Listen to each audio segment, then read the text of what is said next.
আবার মহিলাদের নামাজে ডিস্টার্ব, আর শিশু বাচ্চাদের ঘুমে ডিস্টার্ব। এটা করবেন না।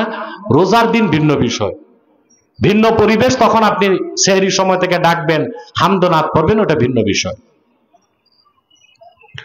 শুক্রবার বা জুমাবারের সকাল 9টা পর্যন্ত মসজিদে প্রতিবেশীদের কান জ্বালাপালা করে কালেকশন করা হয়। অবশ্য তা নিয়ন্ত্রিত শব্দে সরল ভাষা ব্যবহার করলে কষ্ট লাঘব করা যায়। হ্যাঁ, কালেকশনটা আমার মনে হয় জুমার নামাজের পরে করবেন, মুসল্লিরা থাকবে আশেপাশে, আর জুমার নামাজের পর 10 মিনিট কালেকশন করে নেবেন।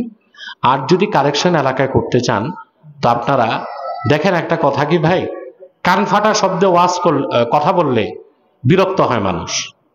আর আপনি যদি কালেকশনও করেন, 10 ঘন্টাও করেন, আস্তে আস্তে মধুর সুরে, মানুষ যার ডিস্টার্ব হয় সে জানালা বন্ধ করলে বেঁচে যাবে। এই দিকটা লক্ষ্য রাখবেন। রমজান মাসে ঘুম থেকে ওঠানোর জন্য ঘোষণা জরুরি, কিন্তু সবকটি মাইকে অতিমাত্রায় কথা বলা কিংবা ইসলামী সঙ্গীত, আমি মনে করি রমজান মাসে ছাড় দেওয়া উচিত। প্রত্যেক মসজিদেই যুবকরা চায় কিছু গাইতে, ডাকতে। রমজান মাসে এই কষ্টটা মেনে নেবেন আপনারা। আর রমজান মাসে তো সবাই আগেই উঠে, আর যেটা বোঝদার রোজা রাখবে না, ওটার ঘুমের দরকার কি? ওটা এলাকায় ঘুরে চোর পাহারা দেখ।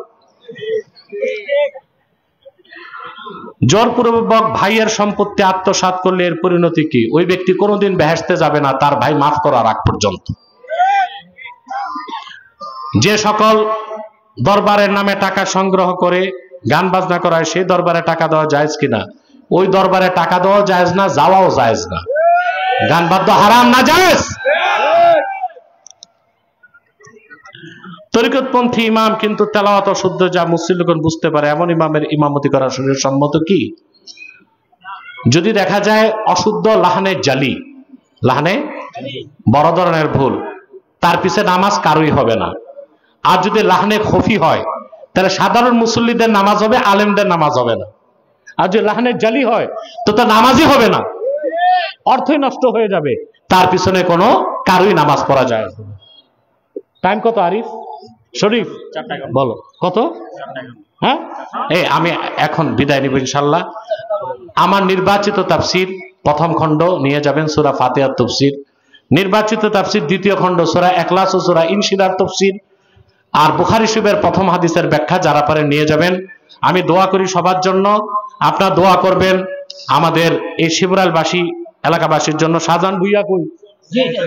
এই তোমার আমার পুরান মানুষ, আল্লাহ তার 100 বছর হায়াত দিন।